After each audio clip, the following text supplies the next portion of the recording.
우리를 향한 하나님의 마음은 한마디로 표현한다면 어떤 단어가 여러분에게 떠오르십니까? 요한일서에서 하나님을 사랑이라고 했으니까 사랑이라고 표현하면 되지 않을까요? 요한일서는 하나님의 사랑이라는 속성으로 표현하고 있습니다. 물론 우리를 향한 하나님의 마음은 하나님의 속성으로 표현할 수 있습니다. 속성이라면 하나님이 원래 가지고 있는 그 마음을 말하고 있습니다. 그렇다면 사랑 외에 또 다른 표현은 없을까요?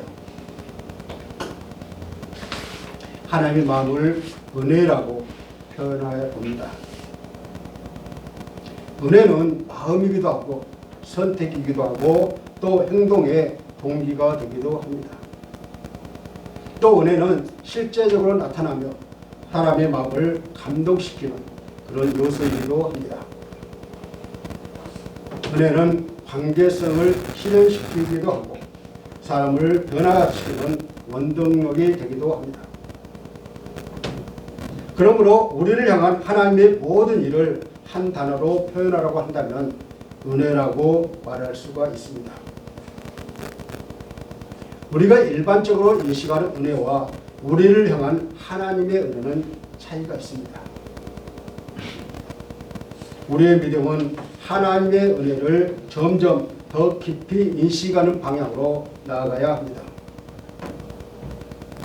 은혜를 점점 더 깊이 인식하려면 어떻게 하면 될까요? 성경을 읽으면서 은혜를 찾으시기를 바랍니다. 은혜라는 단어가 기록된 것은 물론이고 기록된 이면에 담긴 은혜까지 찾아봐야 합니다. 그리고 우리는 그 은혜를 항상 묵상하시기를 간절히 소망합니다. 오늘 우리가 읽은 본문은 죄로 죽은 인간을 살리시는 하나님의 놀라운 그리고 풍성하신 은혜의 선물에 관한 내용입니다. 그렇다면 첫 번째, 국률을 풍성하신 하나님. 국률이 풍성하신 하나님. 오늘 본문에 하나님의 은혜가 여러 형태로 기록되어 있음을 보여준 것입니다. 은혜는 한 가지 모습이나 방향으로 나타나지 않습니다. 사람이 살면서 한 가지 일만 할 수 없듯이 하나님은 우리에게 여러 가지 방법으로 은혜를 베푸시고 있습니다. 우리를 필요로 하고 계시는 하나님이 다양한 방법으로 은혜를 베푸십니다. 먼저는 긍휼입니다. 긍휼은 단순하게 보며 불쌍하게 여기는 마음입니다. 더 깊이 들어가며 안타까워하는 마음, 또 간절히 바라는 마음입니다. 하나님이 약한 우리를 안타까워하십니다. 그리고 하나님은 죄를 지은 우리를 용서하시고 의인으로 살아가기를 간절히 바라고 계십니다. 하나님의 긍휼은 한두 번으로 나타나는 것이 아닙니다. 지속적으로 나타나고 사람에게 넘치도록 부어주십니다.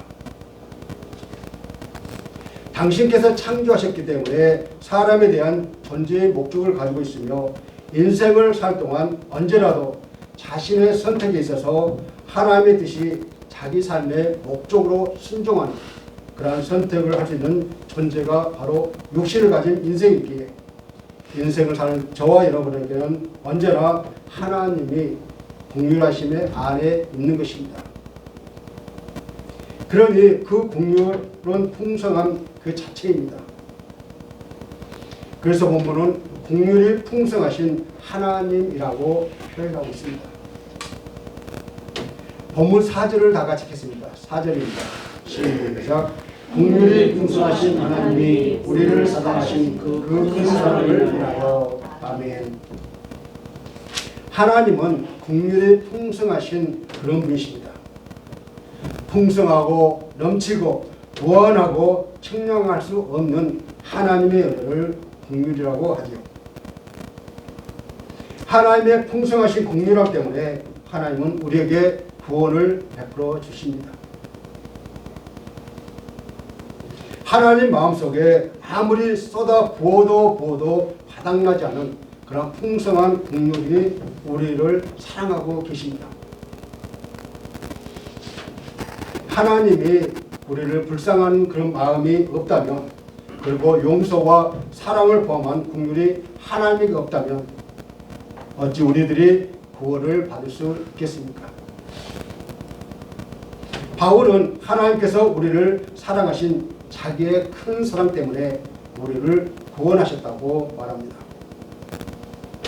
큰 사랑은 물론 아가페의 사랑입니다.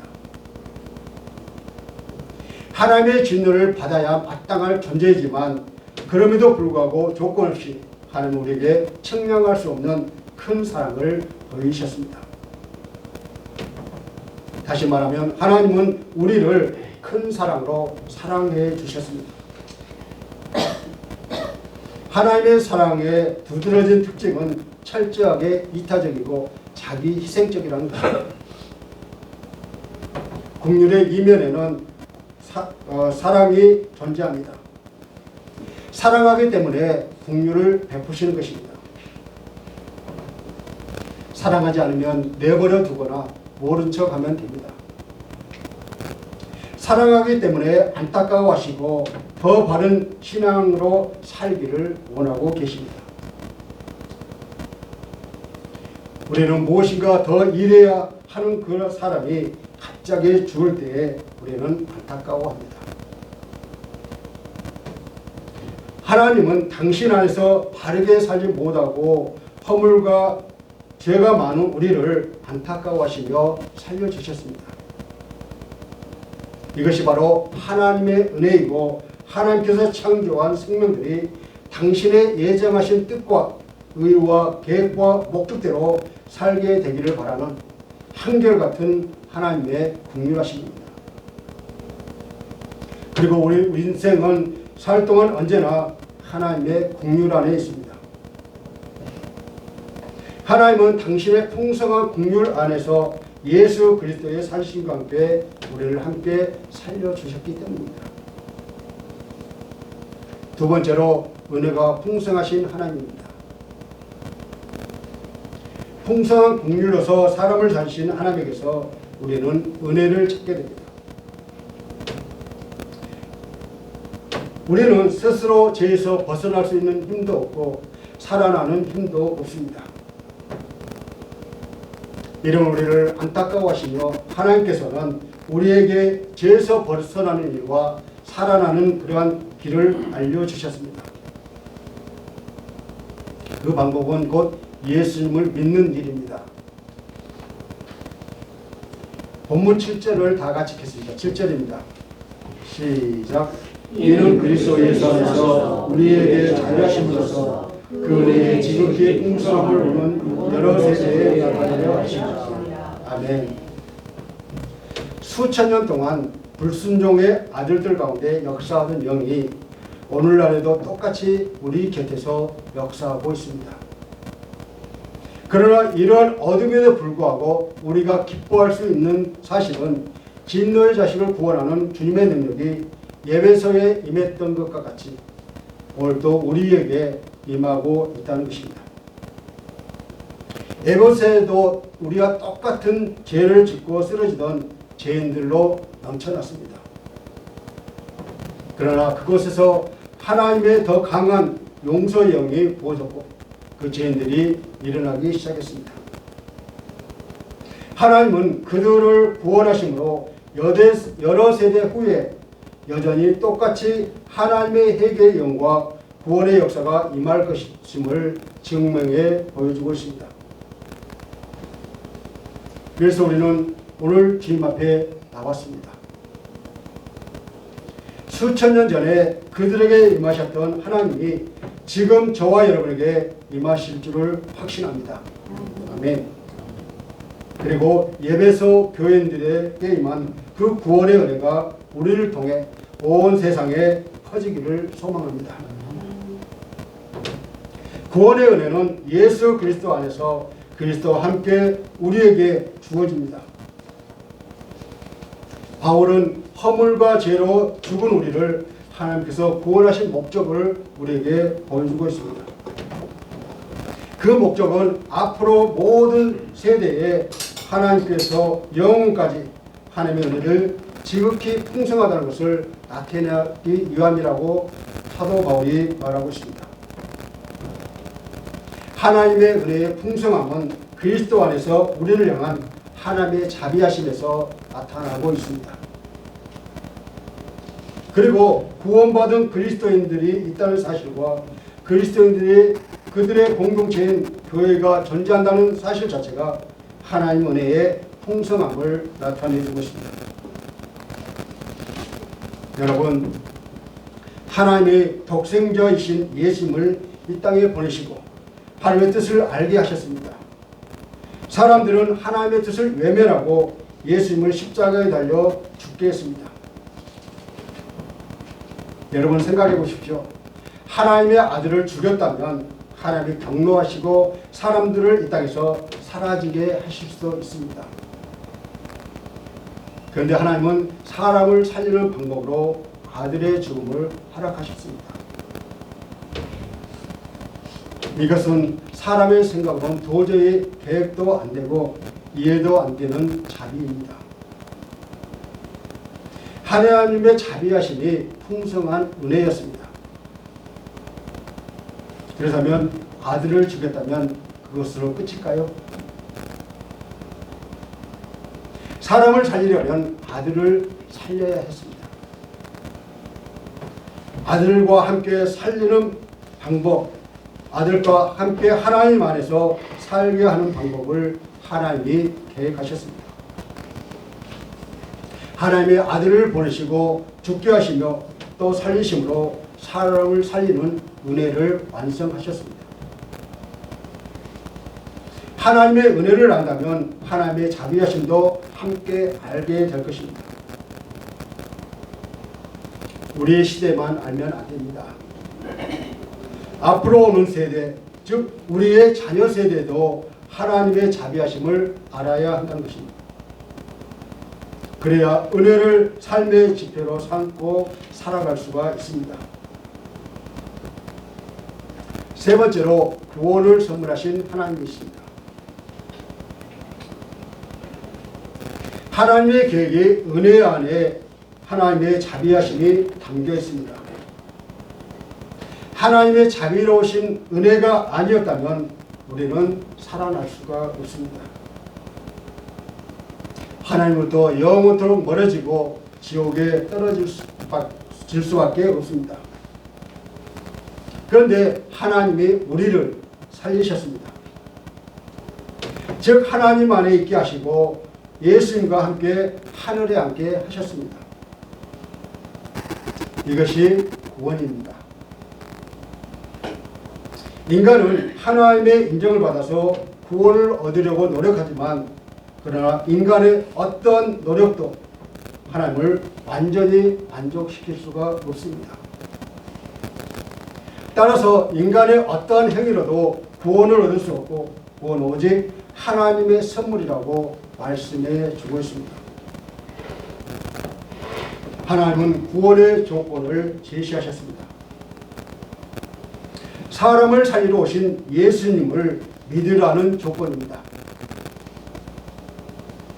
이 조건도 사람의 선택으로는 쉽지 않습니다. 왜냐하면 사람은 자기 이성과 경험으로 믿으려 하고 어리석은 생각과 고집으로 믿음을 외면하기 때문이죠. 그런데 하나님은 우리에게 믿음마저도 선물로 허락하셨습니다. 따라서 구원을 얻기 위해 하나님께서는 택하신 자녀들에게 믿음을 선물로 주십니다. 그리고 그 믿음을 통해서 구원을 얻게 하셨습니다. 즉 우리가 구원을 받기 위해서 주님이 우리가 주신 그 믿음을 우리는 늘 간직하며 더 믿음의 장성한 분량까지 채워져야 한다는 것입니다. 본문 8절을 다 같이 읽겠습니다. 본문 8절입니다. 시작. 너희는 그 은혜에 대하여 믿음으로 말미암아 구원을 받았으니 이것은 너희에게서 난 것이 아니요 하나님의 선물이라. 아멘.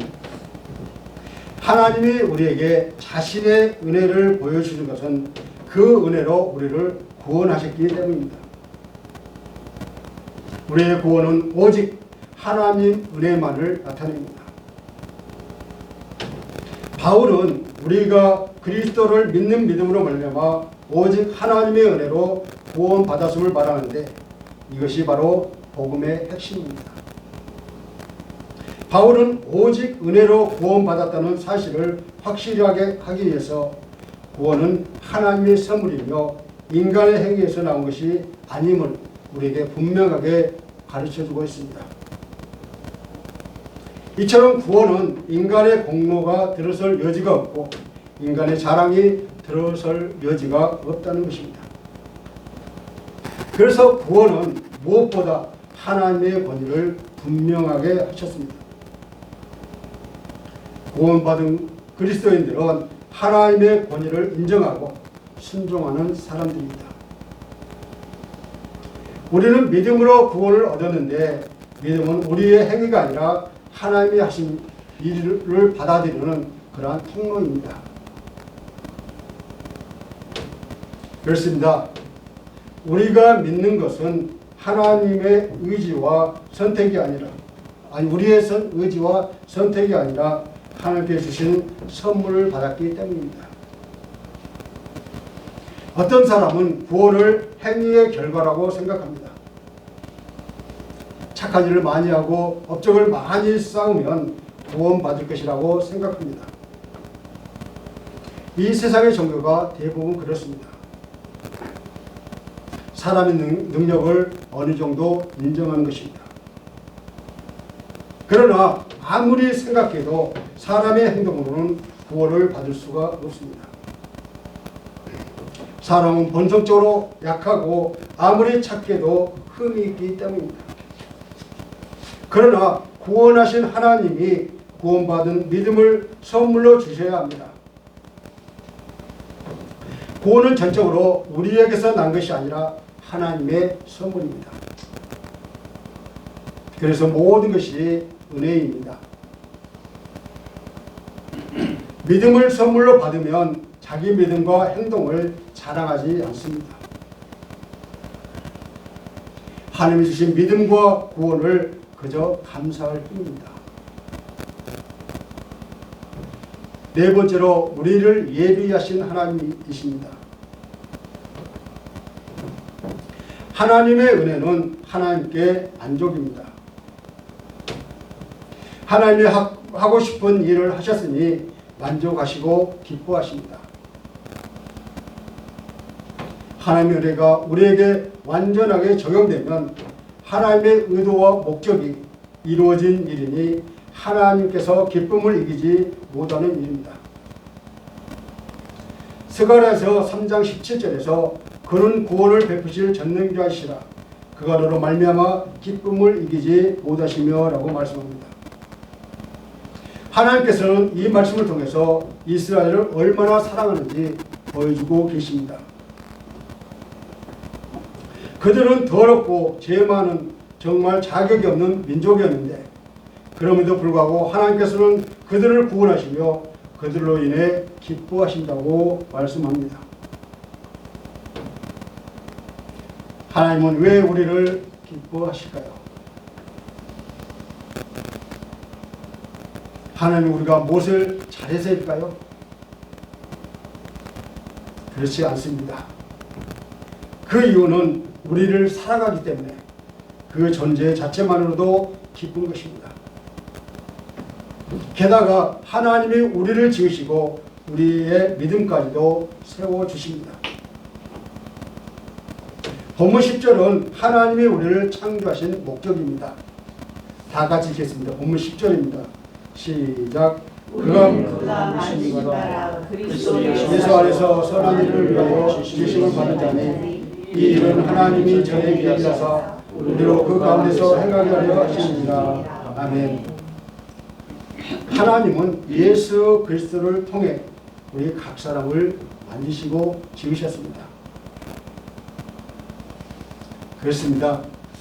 우리는 만들어진 존재입니다. 그렇다면 만들어졌다는 것은 만듦이 따로 있다는 것이죠. 하나님은 창조주시고 우리는 피조물입니다. 그렇게 하신 것은 그분께서 하시는 일, 곧 우리를 위해 마련해 놓으신 선한 일, 그리고 우리가 해야 할 그 일에 우리를 참여시키려고 하신 것입니다. 이것이 구원의 조건이 아니라 구원받은 후에 해야 하는 것입니다. 그런데 인간에게는 정말 선이 없습니다. 그래서 구원이 필요하다는 것입니다. 구원받은 자 안에 선한 분이 한 분 계십니다. 그분이 바로 하나님이십니다. 다시 말해서 선을 위해서 산다는 말은 하나님을 위해서 산다는 말입니다. 하나님을 위해서 산다는 말은 구체적으로 선을 위해 살아야 하는 것을 의미하고 있습니다. 이것이 인간이 존재하는 이유입니다. 구원받은 사람들이 세상에서 살아가는 원리라는 것입니다. 우리는 세상에서 선한 일을 위해 지음받은 존재입니다. 우리가 예수 그리스도를 높이려면 선한 일을 하려면 그만한 자격을 갖춰야 합니다. 그러나 사람의 힘으로는 갖출 수 없기 때문에 하나님께서 직접 그 자격을 갖추게 해주셨습니다. 물론 그리스도인에게 있어서 선한 일을 하는 것은 당연합니다.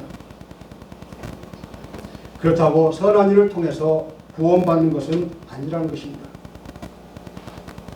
구원은 하나님의 은혜를 믿음을 통해 받는 것이지만 구원받은 자, 하나님의 자녀가 된 자, 예수 그리스도를 주와 구세주로 믿는 자는 이제 선한 일 가운데서 살아가는 것이 당연하다는 것입니다. 우리에게 믿음을 주시고 구원을 주시며 구원받는 사람으로서 예수 안에서 선한 일을 하게 해주십니다. 우리는 예수 그리스도 안에서 선한 일을 위해 지으심을 받았습니다.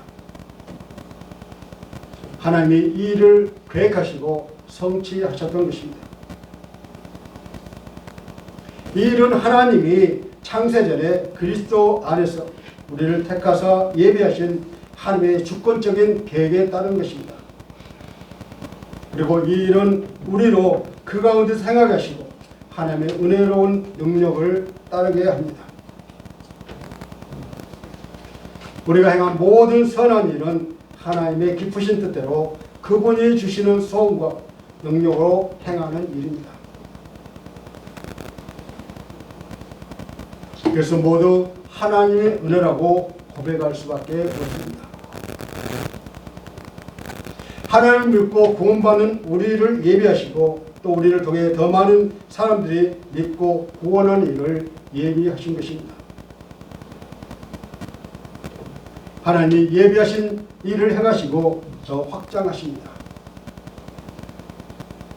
그리고 우리는 하나님의 예비하심 안에 들어 있습니다. 사랑하는 성도 여러분, 여러분은 구원을 받으셨습니다. 그렇다면 지금 구원의 능력을 소유하고 부활의 증인으로서 살고 계십니까? 눈을 들어 믿음의 주 예수 그리스도를 바라보시기 바랍니다. 그리고 그리스도의 구원의 사건을 다시 한번 깊이 생각해 보시기 바랍니다. 주님의 십자가 보혈의 능력을 다시 한번 사모하시기 바랍니다. 허물과 죄로 죽었던 우리를 하나님이 살리셨습니다. 하나님의 풍성하신 긍휼과 그 사랑 때문에 우리는 지금 살아서 숨쉬고 있습니다. 지금 우리는 태양보다 더 뜨거운 하나님의 사랑을 받고 있는 것입니다.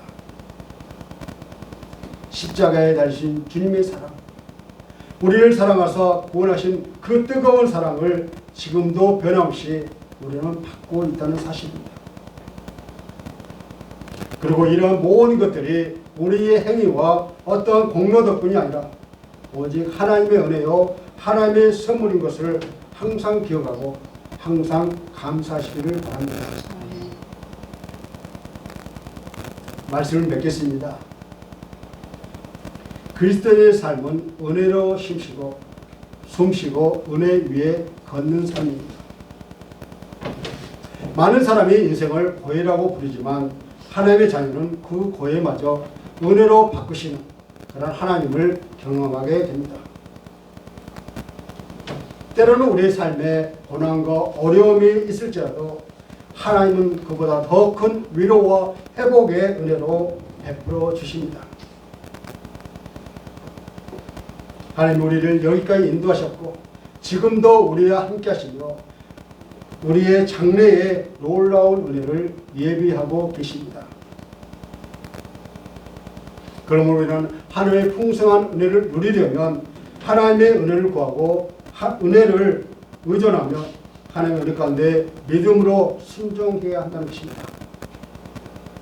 이런 은혜가 우리 모두에게 함께 하시기를 주님의 이름으로 간절히 축원합니다.